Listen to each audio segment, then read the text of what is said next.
रची महेश निज मानस राखा,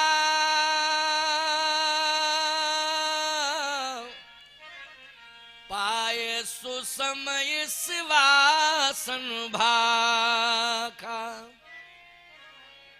पाए सुसमय सिवासन भाखा। रच महेश निज मानस राखा। हृदय में राम कथा है और राम कथा को उन्होंने पार्वती जी को सुनाया। इसके पहले किसी को नहीं सुनाया। सबसे पहले किसे सुनाया? पार्वती को सुनाया। इसके पहले किसी को नहीं सुनाया। इसके पहले तो सुनते रहे। इसके पहले क्या करते रहे? जल्दी बोलो। सुनते रहे। इससे सिद्ध हो गया जब राम कथा भगवान शंकर सुन सकते हैं तो बोलो हम लोगों को सुनना चाहिए कि नहीं? आप कह सकते हो महाराज जी प्रमाण क्या है कि राम कथा शंकर जी सुनते थे? सुनते थे। एक बार त्रेता जुग माही शंभु गए कुंभज ऋषि पाई, शंभु गए कुंभज ऋषि पाई, संग सती जग जननी भवानी पूजऊ ऋषि अखिलेश्वर जानी। सती जी के साथ कथा सुनने के लिए कुंभज ऋषि के आश्रम में गए। और आपको पता है रामेश्वर नाथ भगवान के समीप में ही कुंभज ऋषि का आश्रम है। कुंभज ऋषि का जो आश्रम है दक्षिण भारत में है और रामेश्वर भगवान के समीप में ही कुंभज ऋषि का आश्रम आता है। समझ लो, मैं बहुत बढ़िया बात आपको बता रहा हूं। तो बोलो भगवान शंकर कैलाश पर्वत से उतरकर कथा सुनने के लिए समुद्र के किनारे आए कि नहीं आए? बोलो।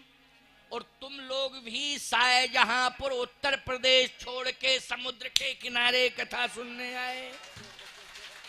बोलो आए कि नहीं आए? कहाँ? उत्तर प्रदेश से आए चल के। कोई कानपुर से आया, कोई शाहजहांपुर से आया है, कोई बरेली से, कोई कहीं से। भाई मुझे मालूम नहीं है कि कहाँ कहाँ से हैं। छत्तीसगढ़ से आए हैं, मध्य प्रदेश बालाघाट सिवनी से आए हैं। ये सब कितनी दूर दूर से चल करके भक्त लोग कथा सुनने के लिए आए हैं। बोलो। झांसी के समीप में गुरसराय से चल के आए हैं, सरंडी से चल के आए हैं, सिवनी मालवा, सिवनी जिले में आता है एक सरंडी ग्राम आता है, ये क्योलारी के पास, वहां से मास्टर साहब चल के आए हैं। हमारे तिवारी जी छत्तीसगढ़ बेमेत्रा से चल के आए हैं। इस तरह से शाहजहांपुर से बहुत से भक्त आए हैं और कानपुर से भी बताया। कहां कहां से आए हैं? बहराइच से आए हैं। बताइए कितना दूर दूर से चल के समुद्र के किनारे कथा सुनने आए हों। शंकर जी हिमालय से उतर के कथा सुनने के लिए आए दक्षिण भारत में। बोलो आए दक्षिण भारत में कि नहीं? मैं कहता हूं यदि कोई व्यक्ति ये कहता है कि महाराज जी हम इसलिए नहीं जा पाए रामेश्वर नाथ क्योंकि व्यस्त लाइफ है, बहुत बड़ा धंधा है, बिजनेस है, व्यापार है, व्यस्त लाइफ है, इसलिए हम कैसे पहुंच जाते, मजबूरी मेरे सामने। मैं कहता हूं शंकर जी से ज्यादा व्यस्त दुनिया में कौन होगा? जरा बोलो, होगा कोई? अरे तुम एक घर के नाथ हो और शंकर जी विश्वनाथ हैं, पूरे विश्व के नाथ। लेकिन कथा सुनने के लिए समुद्र के किनारे दक्षिण भारत में कुंभज ऋषि के यहाँ बोलो फुर्सत निकाल के आए कि नहीं आए? वो अकेले नहीं आए, फैमिली के सहित आए। बोलो आए कि नहीं आए? संग सती जग जननी भवानी पूजो ऋषि अखिलेश्वर जानी। बोलो फैमिली के साथ आए कि नहीं आए? अरे तुम लोग तो सुपर फास्ट ट्रेन से आए, वो तो नंदी पे बैठ के आए आराम आराम से। उस समय सुपर फास्ट ट्रेनें कहाँ चलती थी? बोलो भाई, ना उस समय प्लेन थे, ना उस समय सुपरफास्ट ट्रेन थी। सबसे कम गति से चलने वाला बोलो नंदी वृषभ है कि नहीं? बोलो, है ना वृषभ? सबसे मंद गति से चलने वाला, उस पर बैठ के आए। बोलो, कथा के प्रति रुचि है कि नहीं? कितनी रुचि है कथा के प्रति, जरा सोचो। इसलिए मैं कहता हूं कि राम कथा सुनना सरल बात नहीं है। सामान्य लोग राम कथा नहीं सुन सकते हैं। जिन्होंने भगवान शंकर जैसी तपस्या की होगी जीवन में, वही राम कथा सुन सकते हैं, बाकी सामान्य के वश की बात नहीं है। आप सबने शिव जैसी तपस्या की है, अथवा शिव की कृपा आपके ऊपर हो गई है। अगर आपने शिव जैसी तपस्या नहीं कर पाई प्यारे, कहीं मेरी वाणी से अतिशयोक्ति निकल रहा है, तो ये मैं दावे से कह सकता हूं कि शिव की कृपा जरूर आपके ऊपर हुई है, तभी आप रामेश्वर धाम में कथा सुनने के लिए आए। नहीं, ये सौभाग्य सबको नहीं मिलता है। आपको मिला है, ये शिव जी की कृपा है। बोलो, है शिव जी की कृपा कि नहीं? एक और अद्भुत बात बताएं। समुद्र के किनारे आप हैं, कल जाना आप स्नान करने, और जरा समुद्र का जल पीना। समुद्र का जल पीना कैसा होगा? हाँ, हम ये समझ रहे थे कि आप कहोगे बहुत मीठा, हम ऐसा समझ रहे थे, लेकिन वाह, आपने बहुत बढ़िया बात कही, खारा। देखो, थोड़ा ही पीना, जरा 1 2 3 गिलास मत पीना, नहीं तो ब्लड प्रेशर हाई हो जाएगा। क्यों भाई? ब्लड प्रेशर हाई हो जाएगा। बहुत ही ज्यादा खारा नमकीन है, समुद्र से ज्यादा नमकीन, क्योंकि नमक जो पूरे विश्व में सप्लाई हो रहा है, बोलो कहां से हो रहा है? जल्दी बोलो। नरेंद्र मोदी के घर से? अच्छा, समुद्र से हो रहा है, समुद्र से। समुद्र से हो रहा है। बोलो भाई, जितना पूरे विश्व को नमक मिल रहा है, वो नमक तो समुद्र के जल से ही बन रहा है। इतना नमक, इतना नमकीन खारापन समुद्र के जल में। एक प्रश्न, क्या प्रश्न है? और उसका उत्तर भी बहुत अच्छा है, क्योंकि आज हम 10 बजे तक कथा कहेंगे। क्यों भाई? इसलिए कहेंगे क्योंकि आज कथा में ही पूरा जो भी कलश यात्रा का क्रम चला, वो कथा के क्रम से ही जोड़ा जाएगा। उसको हम अलग से नहीं मानेंगे, क्योंकि वो कथा का ही एक मूल भाग है।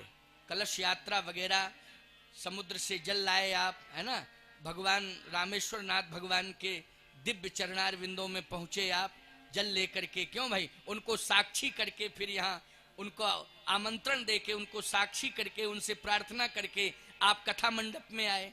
और एक और विशेषता है, रामेश्वर धाम है ये, और रामेश्वर नाथ भगवान के हृदय में राम कथा है, और रामेश्वरम मंडपम में राम कथा हो रही है। क्यों भाई? रामेश्वरम कथा मंडपम इसका नाम ही है। बोलो भाई। तो मैं कहता हूं संतोष जी, तुमने सोच समझ के काम किया है, जितना भी किया है भाई, बहुत दिमाग से भी काम किया और मेहनत भी की, परिश्रम प्रयास किया, और ये सफलता मिली। अच्छा, और ये मंडप भी बहुत सुंदर है, बहुत सुंदर है। जैसे ही मैंने प्रवेश किया तो मैं ये बिल्कुल आनंदित हो गया, प्रमुदित हो गया इस भवन में प्रवेश करते ही, कि मुझे ऐसा लगा कि मैं किसी सामान्य ईंट पत्थर के भवन में कथा नहीं कहने के लिए प्रवेश किया हूं, बल्कि मैं तो बैकुंठ धाम में ही प्रवेश किया हूं कथा कहने के लिए, जहां बैकुंठ में रामेश्वर नाथ के नारायण रहते हैं, इष्ट रहते हैं, सदा निवास करते हैं। वो लोग करते हैं ना बैकुंठ में, है ना, बैकुंठाधिपति हैं वो भगवान रामेश्वर नाथ हैं, विश्वनाथ, और उनके जो नारायण इष्ट हैं वो बैकुंठाधिपति हैं। तो इसलिए प्यारे, हम बैकुंठाधिपति के बैकुंठ में कथा कहने के लिए आए हैं, ऐसा अनुभव किया है। लेकिन एक बात मैं कह रहा हूं, सुन लीजिए। भगवान शंकर जैसे ही कैलाश पर्वत से उतरने लगे, तो सती ने कहा, ये बताओ आप कहां जा रहे हैं? कहा पृथ्वी पर। कहा पृथ्वी पर तो जा रहे हैं, लेकिन ये तो बताएं, मेरी प्रार्थना है कि आप पृथ्वी पर क्यों जा रहे हैं? भगवान शंकर ने कहा कथा हो रही है, कथा सुनने के लिए जा रहा हूं। सती जी ने कहा कि मैं उस वक्ता का नाम पूछना चाहती हूं जो मेरे पति देव भगवान शंकर को कथा सुनाने की हिम्मत जुटा रहा। कौन ऐसा पैदा हो गया, मेरे पति से बड़ा विद्वान तो संसार में कोई है ही नहीं। बात भी सही है, मेरे पति से बड़ा भगवान शंकर से बड़ा वक्ता तो कोई है ही नहीं विश्व में। लेकिन ऐसा कौन पैदा हो गया जो विश्वनाथ को कथा सुनाने की हिम्मत जुटा रहा है। ये बात मैं नहीं समझ पा रही हूं, आप पहले समझाइए, उसका नाम बताइए। भगवान शंकर ने कहा कुंभज के यहां जा रहा हूं। कुंभज, कुंभ मानी तो होता है घड़ा। शंकर जी बोले हाँ हाँ वही घड़ा, कुंभ मानी घड़ा। तो सती जी ने कहा कि और दिमाग खराब हो गया मेरा, आज आपने ज्यादा भांग पी ली क्या? आज लगता है कि भांग ज्यादा पी गए आप, इसलिए आज आपका दिमाग ही काम नहीं कर रहा है।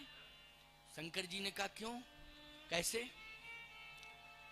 सती जी ने कहा आप हैं ज्ञान के समुद्र और वो है ज्ञान का घट। तो घट समुद्र के पास जाता है कि समुद्र घट के पास? ज्ञान का समुद्र आज ज्ञान के घट के पास जा रहा है। समुद्र का मतलब होता है अपरिमित जल और घड़े का मतलब होता है सीमित जल। क्यों भाई, घड़े का एक आकार है और उस आकार के मुताबिक बोलो जल भी है कि नहीं, और सीमित है कि नहीं। यदि आपने कहीं ज्यादा डाल दिया तो बाहर निकल जाएगा, क्योंकि उसकी एक क्षमता है।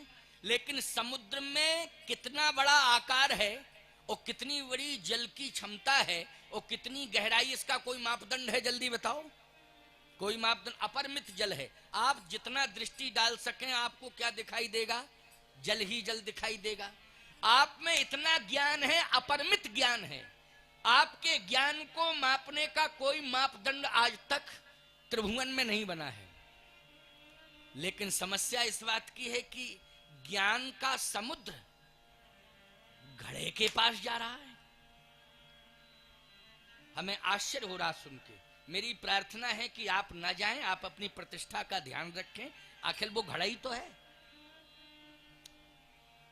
शंकर जी ने कहा देखो सती, व्यास आसन पर कोई बैठ के अगर कथा कह रहा है तो वो भगवत स्वरूप है, नारायण के स्वरूप में, विष्णु का स्वरूप है। बोलो है कि नहीं? पहले तो उसके प्रति ये भाव होना चाहिए। और उसकी वाणी से निकला हुआ शब्द सती शब्द नहीं होता है, वो ब्रह्म होता है। क्या होता है? ब्रह्म होता है। और शब्द ब्रह्म भी है, शास्त्र में शब्द को ब्रह्म कहा गया है।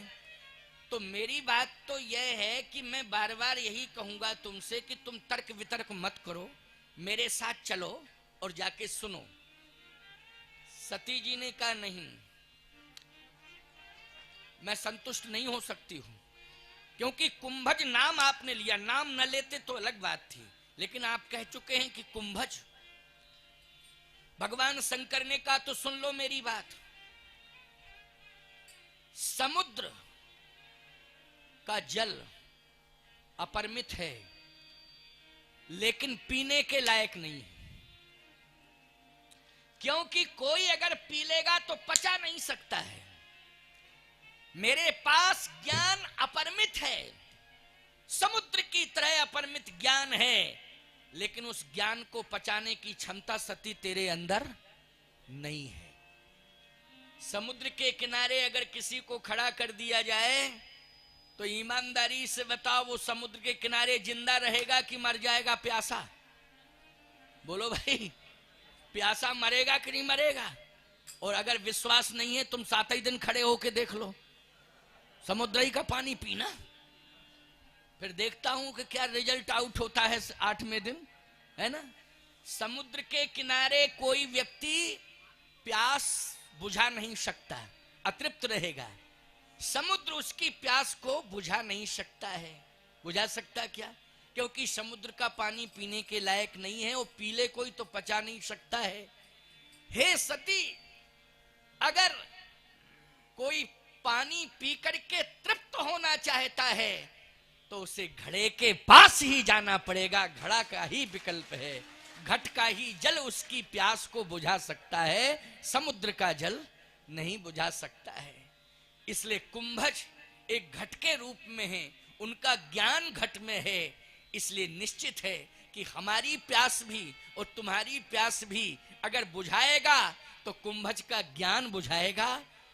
मेरा ज्ञान तुम्हारी प्यास को नहीं बुझा सकता है। जब मेरी बुद्धि तुम्हें अभी समझा नहीं पा रही आधा घंटा से, तो हम क्या यकीन करें तुमसे? क्यों भाई, क्या यकीन करें? एक बात आपको बतावें, अन्यथा मत लेना, बहुत बढ़िया बात है। आप कितने ही बड़े बुद्धिमान क्यों ना हो, कितने ही बड़े बुद्धिमान, आपकी बुद्धि का लोहा पूरा देश मानता हो, लेकिन पत्नी मानने को तैयार नहीं होगी। यही तो बात है। क्यों भाई? पूरा हिंदुस्तान आपकी बुद्धि का लोहा मानेगा, लेकिन पत्नी जब कहेगी तब यही कहेगी, वही तो हो तुम, वही वही हो क्या, वही हो। क्यों भाई? उसका दृष्टिकोण वही रहेगा। बोलो रहेगा कि नहीं? शंकर जी कितने विद्वान हैं सब कुछ, लेकिन कितना समझा रहे हैं कि मेरी बात मान, परंतु फिर भी तर्क कर रही है। बोलो तर्क कर रही कि नहीं? मतलब शिव के अस्तित्व को सती समझ नहीं पा रही है। यही सती से भूल हो रही है प्यारे। भूल यही होती है जीवन में। हम पत्नी की भूमिका में हैं तो पति के पद चिन्हों पर चलें, और पति का धर्म है कि वो परमात्मा के पद चिन्हों पर चले। परस्पर एक दूसरे को निर्वाह करना पड़ेगा, एक पक्षी बात नहीं हो सकती इसमें। पत्नी पति के पद चिन्हों पर चले और पति परमात्मा के पद चिन्हों पर चले, तो देखो कितना बढ़िया समन्वय बनेगा। बोलो संतुलन बढ़िया बनेगा कि नहीं बनेगा? संतुलन बढ़िया बनेगा, बहुत बढ़िया बनेगा, है? बनेगा कि नहीं? मोटरसाइकिल के दो पहिए, एक आगे एक पीछे, बोलो है कि नहीं? एक पहिया पंचर हो जाए, एक में हवा भरी हो, तो कितनी स्पीड से भागेगी मोटरसाइकिल? बोलो जल्दी। और कितने कदम चलेगी? है? सोचो जरा, विचार करो। इसलिए हमारा धर्म कहता है कि हम एक दूसरे की अनुकूलता स्वीकार करें, और अनुकूलता में धर्म जरूर होना चाहिए साथ। क्या होना चाहिए? धर्म होना चाहिए। धर्म आवश्यक है। इसलिए हम सब मिलकर के इस प्रसंग से प्रेरणा प्राप्त करें कि सती जी को बार बार समझा रहे हैं, लेकिन सती मानने को तैयार नहीं हुई। तब भगवान शंकर ने एक बात कही, सुन सती, वो घट जरूर है कुंभज, लेकिन उसका एक नाम और है, अगस्त। क्या नाम है? अगस्त। कुंभज का एक नाम, दूसरा नाम क्या है? अगस्त। अगस्त। और सुन ले, तू कहती है घट घट घट घट, मैं समुद्र हूं और वो घट है।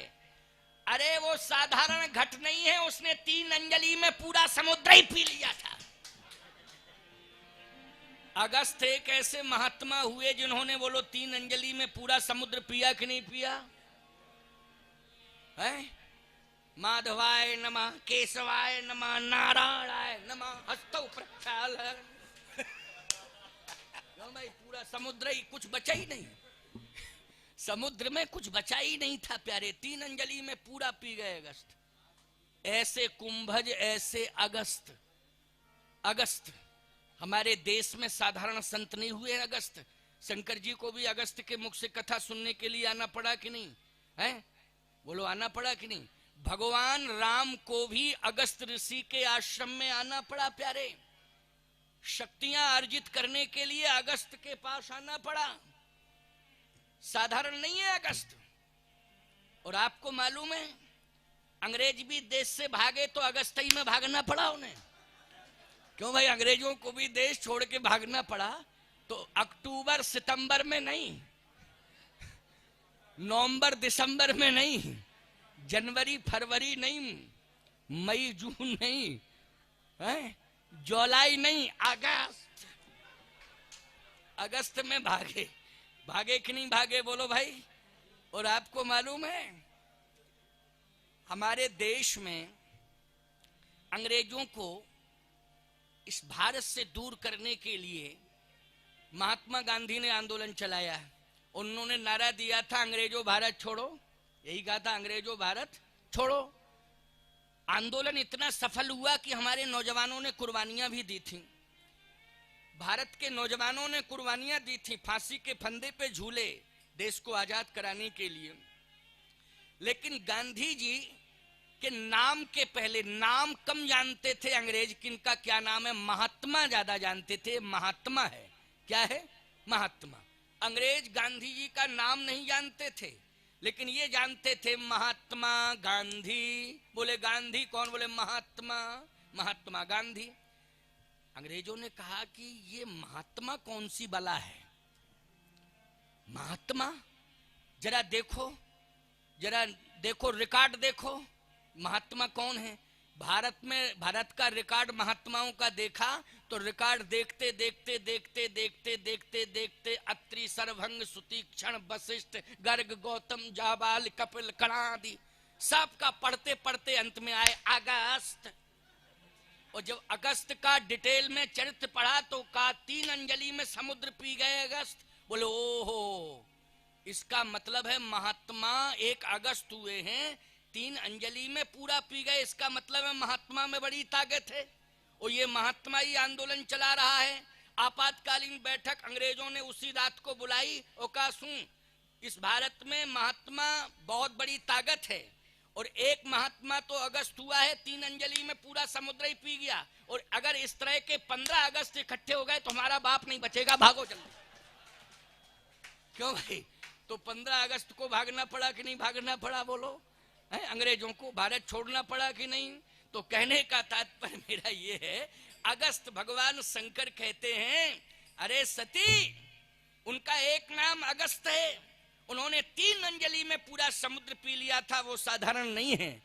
बस बात यह है कि इतना विशाल व्यक्तित्व होने के बाद भी जो वो ऐसा घट है कि जिसमें पूरा समुद्र समा जाता है। क्यों भाई, पूरा समुद्र जिसमें समा जाता है, लेकिन फिर भी वो महापुरुष निराभिमानी है कि समुद्र बनने को तैयार नहीं है, वो केवल घट बनने को ही तैयार है कि हम घटी हैं।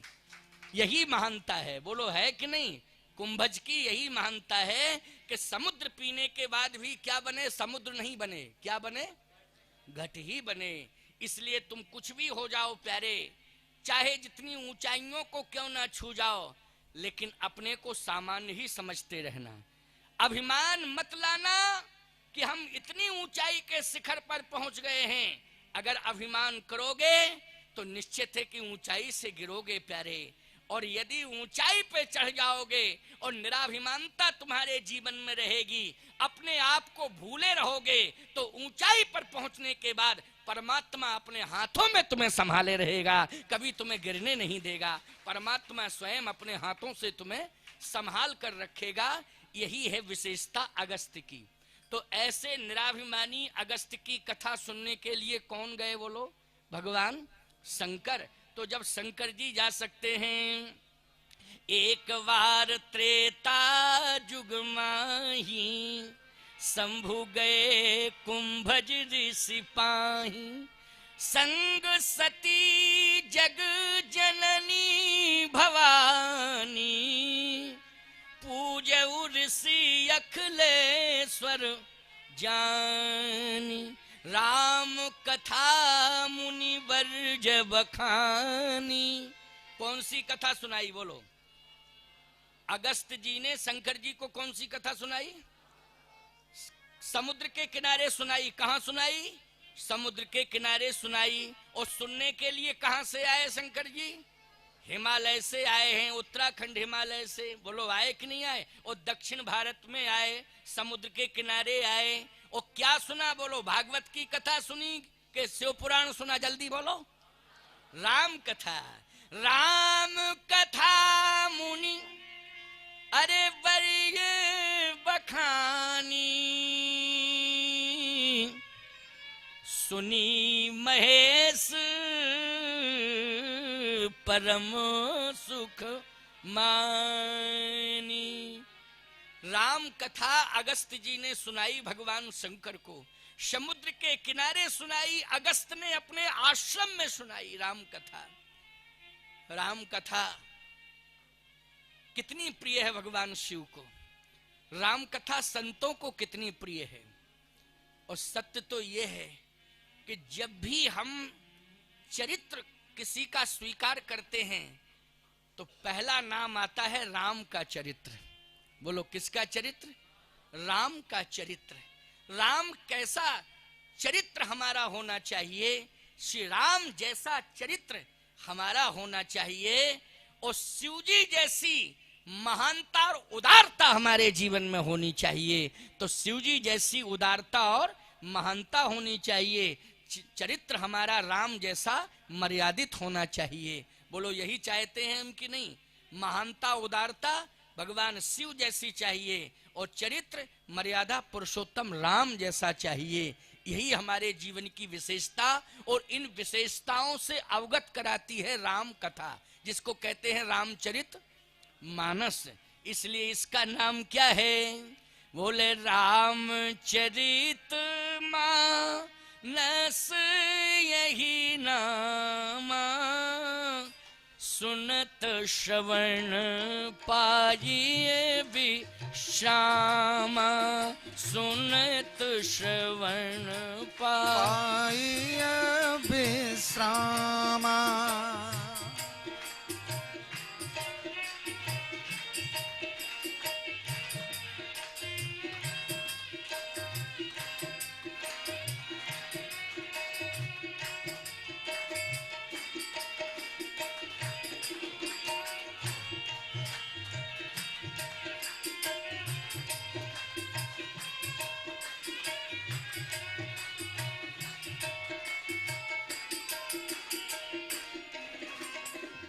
सुनत श्रवण पाइए विश्राम, रामचरित मानस यही नाम, रामचरित मानस यही नाम, रामचरित मानस यही नाम।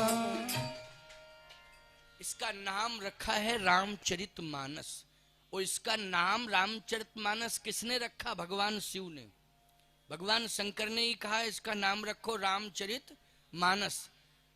तो तुलसीदास जी ने कहा बाबा रामचरितमानस रामायण रख दें केवल, तो क्योंकि रामायण शतकोट अपारा, बहुत सी रामायणें लिखी गई, इतना लंबा चौड़ा नाम रामचरितमानस। भगवान शंकर ने कहा इसलिए कि रामचरितमानस को सुन करके जितने भी संसार के प्राणी होंगे, क्योंकि ये केवल एक विशेष जाति के लिए नहीं है, न एक विशेष धर्म के लिए है ग्रंथ, ये तो सुरसरि सम सब कर हित होई।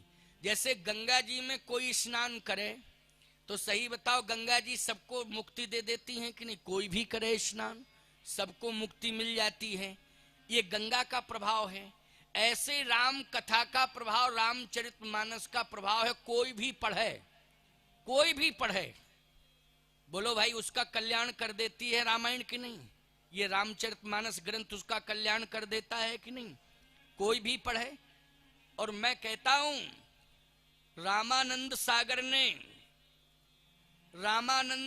ने एक स्मरण दिला रहा हूं, जिस समय रामायण सीरियल निकाला था, उस समय रामायण सीरियल टेलीविजन पर जब प्रसारित होता था तो बड़े बड़े प्रतिष्ठान बंद हो जाते थे, लोग व्यस्त रहते थे, वो व्यस्तता छोड़ देते थे, लोग ऑफिस को बंद कर देते थे, नौकरी दांव पे लगा देते थे, लेकिन वो 45 मिनट 40 मिनट का सीरियल बोलो देखते थे कि नहीं देखते थे?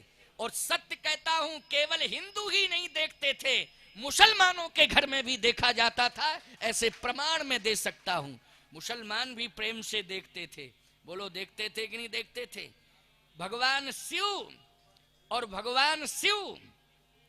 और शिव जी के हृदय का रामचरितमानस, ये शिव और शिव का दिव्य रामचरितमानस, ये सबका कल्याण करता है।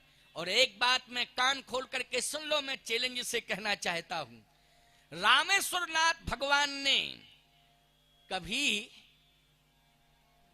किसी धर्म को अलग नहीं माना।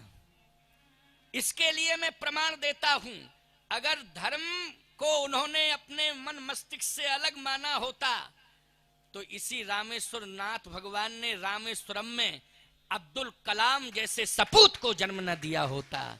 डॉक्टर अब्दुल कलाम ईमानदारी से बताओ, राष्ट्र के लिए समर्पित राष्ट्रपति थे कि नहीं? राष्ट्र के लिए समर्पित वैज्ञानिक थे कि नहीं थे? उनका जन्म कहां हुआ था? रामेश्वर नाथ भगवान के चरणों में, इसी भूमि पर हुआ था। बोलो, हुआ था कि नहीं? और इसी भूमि पर जन्म लेने वाले, इस्लाम में पैदा होने वाले डॉक्टर अब्दुल कलाम जी विश्व प्रसिद्ध हो गए, विश्व प्रसिद्ध हो गए। उनकी बुद्धि का लोहा केवल भारत ने नहीं, पूरे विश्व ने माना है। ऐसे बुद्धिमान के ऊपर कृपा की है। उस सपूत को जन्म दिया है अपनी गोद में, किसने दिया है? श्री रामेश्वर नाथ भगवान ने। बोलो, दिया कि नहीं दिया? तो इसलिए जो भगवान रामेश्वर नाथ के प्रति समर्पित हो जाए, चाहे हिंदू हो, चाहे मुसलमान हो, चाहे सिख हो, चाहे ईसाई हो, कोई भी हो, समान रूप से भगवान शंकर उसके ऊपर कृपा कर देते हैं। इतने उदार हैं भगवान शिव। अच्छा, शिव जी ने कहा कि मैं कहता हूं रामचरितमानस नाम रखो। का रामचरितमानस क्यों नाम रखा जाए? तुलसीदास जी ने प्रार्थना की कि इतना लंबा चौड़ा नाम क्यों, कोई कारण तो होगा। तो भगवान शिव ने कहा कि संसार का प्रत्येक जीव राम से मिलना चाहता है। जितने भी तुम धार्मिक कार्यक्रम करते हो, अनुष्ठान करवाते हो, चाहे कथाएं करवाते हो, चाहे मठ मंदिर बनवाते हो, चाहे तीर्थाटन करते हो, उसके मूल में भगवत प्राप्ति का लक्ष्य है कि नहीं? भगवत प्राप्ति का लक्ष्य है। रामेश्वर धाम में आए, भगवान शिव की प्राप्ति का लक्ष्य लेके आए हो कि इनकी कृपा होगी, ये प्राप्त होंगे, इनकी कृपा, यही लक्ष्य बना के आए हो। आप किसी तीर्थ में जाते हो, भगवत प्राप्ति का लक्ष्य रहता है। सीधी सी बात, किसका लक्ष्य रहता है? भगवत प्राप्ति का लक्ष्य रहता है। सावधान, भगवत प्राप्ति किससे होगी? इस धाम से ही हो जाती। राम कथा कराने की क्या जरूरत? बोलो भाई, धाम में आते ही, यहाँ निवास करते ही भगवत प्राप्ति हो जाती, लेकिन राम कथा की क्या जरूरत? तो सुन लो मेरी बात को, ये भगवान शिव ही कह रहे हैं। स्वयं विश्वनाथ जी रामेश्वर नाथ भगवान कह रहे हैं, स्वयं महाकाल भगवान कह रहे हैं, स्वयं केदारनाथ भगवान कह रहे हैं। शिव के अनंत रूप है ना। तो प्यारे, भगवान शिव ने ही कहा कि हमारे भी तीर्थ में कोई आएगा तो उसे कथा सुननी पड़ेगी। और अगर रामचरितमानस को सुन ले तो कहना ही क्या। कहा क्यों? बोले, जीव चाहता है कि हमारे जीवन में भगवत प्राप्ति हो, लेकिन समस्या ये है कि राम है ऊपर। रामचरितमानस लिखोगे तो राम ऊपर होंगे। सबसे पहले किसको लिखोगे? जल्दी बोलो। राम। राम के बाद चरित्र, और चरित्र के बाद मानस। अब आप कल्पना करना, सबसे नीचे मानस है और सबसे ऊपर राम है और बीच में है चरित्र। बोलो, है कि नहीं? मानस नाम हृदय का पर्याय है। जितने भी लोग बैठे हैं, जितने भी लोग बैठे हैं वो सब मानस हैं। जनमानस कहते भी हो, बोलो हो ना? तुम क्या हो? सब जितने भी हो मानस हो, सब मानस। अच्छा, मिलना किससे चाहते हो? राम से। तो इस ग्रंथ के नाम में राम है ऊपर और मानस है नीचे, बीच में है चरित्र। बोलो, है चरित्र कि नहीं? सोचो जरा, राम कथा सुनते सुनते सुनते सुनते चरित्र का निर्माण होता है। बोलो, किसका निर्माण होता है? चरित्र का निर्माण होता है। और भगवान शिव कहते हैं, संसार में जो मानव चरित्र की सीढ़ी पर खड़ा हो जाएगा उसे राम का दर्शन अवश्य हो जाएगा, उसे राम अवश्य ही प्राप्त हो जाएंगे, इसमें संदेह नहीं है। तो बोलो भाई, चरित्र का निर्माण कौन करेगा? रामचरितमानस, राम कथा, ये आचार्य संहिता है। क्या है रामचरितमानस? आचार्य संहिता है। चरित्र का निर्माण हम कथा सुन करके चरित्र का निर्माण कर रहे हैं। और जब चरित्र रूपी सीढ़ी पर हम खड़े हो जाएंगे तो बोलो, हमें राम मिल जाएंगे कि नहीं? और राम मिल जाएंगे तो शिव जी अपने आप मिल जाएंगे कि नहीं मिल जाएंगे? शिव जी अपने आप मिल जाएंगे। इसलिए यहाँ पर हरिहरात्मक योग है। रामेश्वर धाम में राम कथा और रामेश्वर धाम में हरिहरात्मक योग उसकी भी पुष्टि में किए दे रहा हूं। ये हरिहरात्मक योग क्या है, जरा ध्यान से सुनना प्यारे। हर मानी है शंकर, ओ हरि मानी है नारायण, ओ हरि मानी है राम। उन्हीं को हरि को राम कहते हैं कि नहीं कहते हैं, बोलो भाई। हरि को क्या कहते हैं? हरि मानी भगवान, ओ हरि मानी राम, हरि मानी भगवान, ये हरि। ओ हर मानी शंकर, ओ हरि मानी नारायण, यानी राम भगवान। इस धाम में हर विराजमान रहते हैं। रामेश्वर धाम में कौन रहते हैं? हर। हर मानी शंकर, हर निवास करते हैं। और कथा हो रही है हरि की। तो बोलो आप सबने कितना बढ़िया मणिकांचन योग बनाया, हर हरात्मक योग बनाया है कि आज आपने रामेश्वर धाम में जहां हर निवास करते हैं, उन हर के जीवन से आपने राम कथा रूपी हरि को जोड़ दिया है। इसलिए यहाँ पर हर हरात्मक योग बन गया है। हर और हरि दोनों ही मिल गए हैं। हरि मानी राम कथा और हर मानी रामेश्वर नाथ। क्यों भाई, मिल गए कि नहीं मिल गए? तो यहाँ आपने शिव और राम का मिलन करा दिया है। किसका मिलन? शिव और राम का मिलन करा दिया है। जहां शिव राम दोनों मिल जाएं प्यारे, वहां कहना ही क्या। उस योग का, उस संयोग के बारे में जितना ज्यादा से ज्यादा कहा जाएगा वो कम ही माना जाएगा। इसलिए बहुत ही सुंदर अवसर आप सभी भाग्यवानों को मिला है। तो हम कल से राम कथा के विस्तार पर चर्चा करेंगे।